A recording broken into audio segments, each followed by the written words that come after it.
Je pense que Macky ne doit pas aller jusqu'à ce niveau. Rebondir rapidement sur les propos de Omar Faye Maître Bala tamit ngay ñëw ci justement on allait en parler mooy gros bras yooyu ñu la accusé woon Fouta Tampi accusé woon ne que ñu dugaloon ci sax sa tour amaana fële ca Fouta loolu tamit nga revenir ci rapidement. waaw non côté boobu moom tout le monde avait vu que ñu nekkoon Matam en tout cas Ourossogui gis nañu accueil populaire bi ñu defal président de la République avec des milliers de femmes des milliers de jeunes donc forcément ñuy wax ñoo wax Fouta Tampi on a vu de façon ce que ça a donné donc c'était pas des revendications peut-être sérieuses quoi. C'était pas une action parce que en fait c'était pas parce que man d'ailleurs j'ai dit ça dans la presse mënu mën comprendre qu'on mette des jours à accueillir le président de la République avec des projets importants ñu indi ñu déjà pour région de Matam un aéroport quand même à 14 milliards un hôpital flambant neuf à 21 milliards loolu doy na bilan président Macky Sall xam nga non maa ngi ñëw non loolu laa waxoon temps yooyu ma ne nit ki booy contester jël sa date nga contesté doo bàyyi ba sama jour ngénte nag. oui c'était l'occasion de voir le président de la République, maître. C'était du sabotage. Non, maître, on peut pas être d'accord avec vous. C'était l'occasion de voir le président de la République. Non, ils ont mis l'occasion. Ils ont fait le tour du pays. Non, attendez, ils peuvent voir le président là où ils veulent. Donc c'était plutôt du sabotage qu'autre chose. Et même avec ça. Violence bi wax ne c'est une violence virtuelle yàgg naa ko wax dès que man j'étais juste à Ourossogui voilà j'étais sur le terrain maa fa nekkoon j'étais là-bas donc gis ma fi amul fi kenn ku fa ne j'étais blessé ku nekk ne am naa certificat médical non je vais t'expliquer pour toi maa ngi ñëw amul kenn ku tax naa am na certificat médical amul y a pas de blessé à Ourossogui y en a pas violence nervi ñu li ñu fi wax yëpp gën ñu la kenn kii a été blessé même au petit doigt y a pas eu ça. Est-ce qu'il y a pas eu quand même ay affaires yoo xamante ne teg ngeen leen ko ba ñoom ñu nekk dos au mur pour mën a riposter comme ni ñu riposter. Non, mais attends. Déjà interdit par un arrêté tout à fait ça c'est une violence. Exercée sur les gens et mettre. C'est autre chose. C'est autre chose. Non. Il y a eu ça c'est deux cas différents hein. C'est deux cas différents. Parce que je suis en tant que maire j'accueille le président de la République. La mairie c'est une institution. Le président de la République c'est une institution. Donc, on l'accueille dans ma commune, mais la mairie a une obligation de décorer la ville. En termes de drapeaux, tricolores, pour symboliser effectivement la grandeur de cet événement. Donc, on ne va pas quand même tolérer que ces affichages sauvages de n'importe comment, partout. Non, maître. D'accord, maître. Non, pour dire d'accord. D'accord. Mais moi, je pense qu'effectivement, les images le montrent, hein.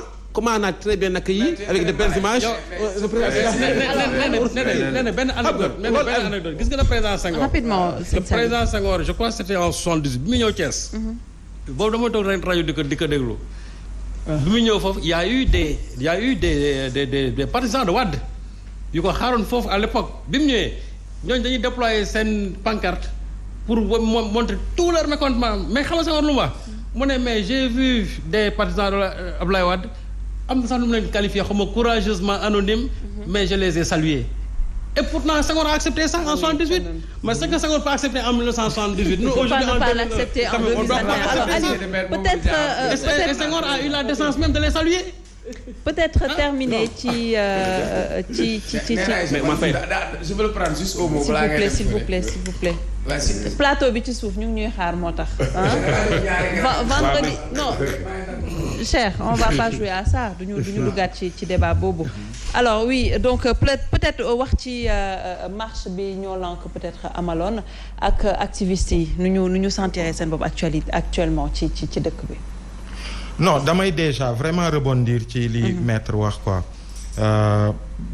comme Cheikh Omar ni mu ko waxee sur beaucoup de questions man j'ai beaucoup apprécié esprit critique am même étant de la majorité mu jël un peu de distance quand même pour am yenn regard yi quoi mais de la même manière ci question wu ces gros bras là oui. C'est-à-dire légitimation wu en fait c'est l'État qui légitime en fait la violence en fait loolu la et bu ma ko déggee mu wax damay am sentiment wu ni defuñu tiré wuñu tous les enseignements de ce qui s'est passé ci tournée boobu ak nervi yi d'autres mais gisuñu ay certificats médicaux mais gis nañu ay citoyens yu ñu violenté oui. mais le fait juste de dire à des citoyens que président de la République mu ngi ñëw ñi ànd ak moom c'est-à-dire milliers yooyu nga wax ñooñu rek ñoo am droit wu jibal seen kaddu yéen ces dizaines là amu leen droit wu jibal seen kaddu loolu rek c'est violent mais Macky Sall président tous les Sénégalais la ñu ngi waxu environnement tout à l'heure c'est-à-dire il y a des difficultés je vous ai parlé de leadership je vous ai parlé de père de la nation ki war a mais yii nii yëpp mooy indi loolu waaye boo wonee ni man président wu ñenn ñi laa et c'est ça qui fait que yu ci bëri ci say politique de développement yu am solo nga am idée yu baax mais peuple bi du la ci suivre parce que ñu ci bëri dañuy jàpp ni non ci ay jëf yi muy jëf tous les jours ñun daf ñuy beddi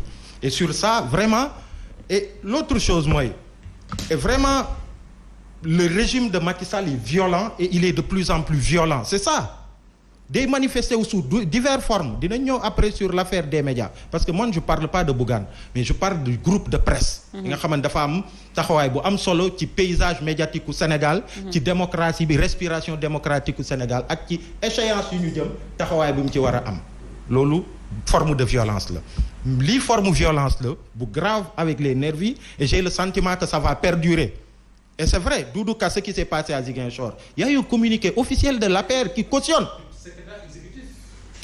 cela l'autre chose mooy et malheureusement c'est en cela qu'on a reculé de 15-20 ans derrière dama leen di jox juste quelques exemples mooy président de la République Abdoulaye Wade ak loo ko mënti critiquer ci jamono jooju ak yi mu doon posé dem ay moment où il s'est levé 23 juin Wade bu bëggoon du am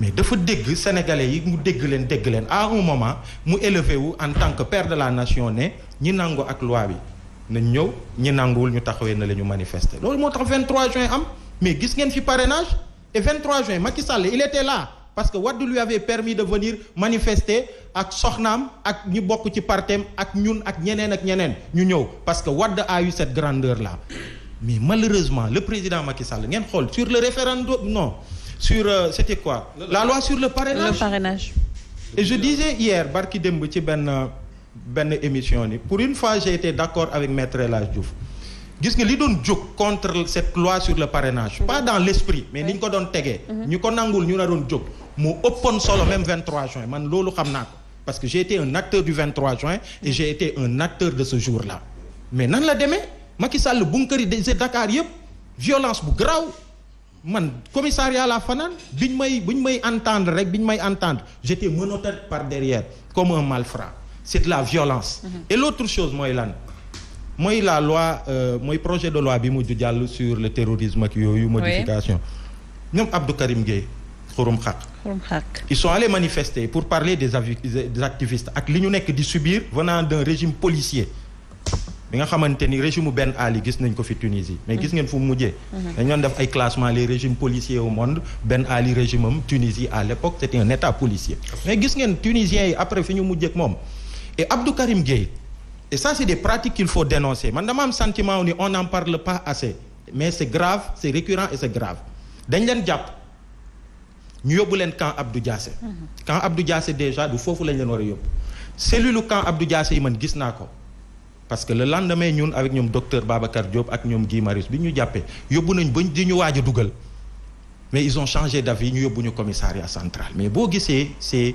mais day mel ni cellule je pense que c'est des cellules punitives pour yenn agent au police yi mais cellules yooyu boo fa duggee mais fa lañ leen yóbbu ñu dóor leen ba 3 heures du matin ñu sànni leen ci autoroute bi avec toute l'insécurité qu'il y a ñoom Abdou Karim Gueye fa la ñu awee dem ils sont allés à l'hôpital et tout kenn ki loxoom xaw ma lan ak lan ñu jógee ci loolu ñoom Guy Marius Sagna ils ont été arrêtés mooy bi ñu leen di jàpp ci biir oto yi ak ñoom El Malick on les amène au camp Abdou Diassé encore pas au commissariat central pour respecter les normes en termes de détention ñu yóbbu leen camp Abdou Diassé ñoom ñëpp ñu dugal leen dans ces cellules punitives là ba kenn ci ñoom je pense El Malick qui a des problèmes respiratoires il pouvait plus respirer ñu évacuer ko à l'hôpital ñu xiifal leen ba 1 heure du matin nangu ñu indil leen lu ñu lekk lu ñu naan leur avocat n'a pas eu accès à eux maître Khourechi il n'a pas pu les voir ba 3 heures du matin ils les prennent par groupe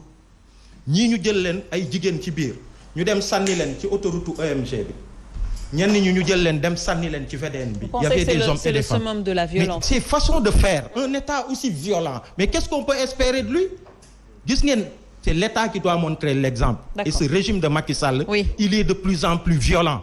acte yi nag gis nga acte yi lu muy indi. c'est que la police doit être au-delà de la mêlée. C'est-à-dire la police ne doit pas être au service de ces hommes politiques, c'est-à-dire pour ces sales boulots-là. Et pour répondre à ça. Alors, rapidement. Mais malheureusement, c'est pas le cas. Pour répondre à ça, c'est pas le cas pour répondre à ça, malheureusement.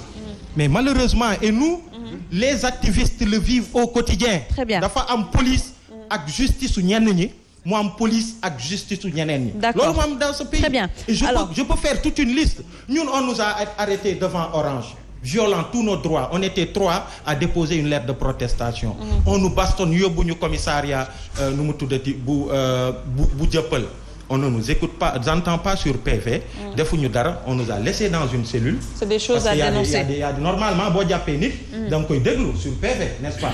Tu fais un PV, tu lui dis ni tu es en garde à vue, nga notifié ko, avocat am ñëw. Mais il y a rien eu de tout ça. Très bien. On nous a juste gardé ba le lendemain, on nous laisse. Et on fait une plainte. Merci, on fait une plainte contre ces pratiques-là, mais mujjul fenn. C'est dommage, c'est dommage. Xam naa dinañ fi ñëwaat waxtaane ko. Malheureusement, on le sait, Gamou oblige, donc dañuy rendre l'antenne parce que am na benn plateau waajal Gamou bu ñuy xaar ci suuf ak ñoom Perlam. Peut-être di leen nuyu ñoom Perlam, mais avant loolu di leen remercier déjà d'avoir répondu à notre invitation.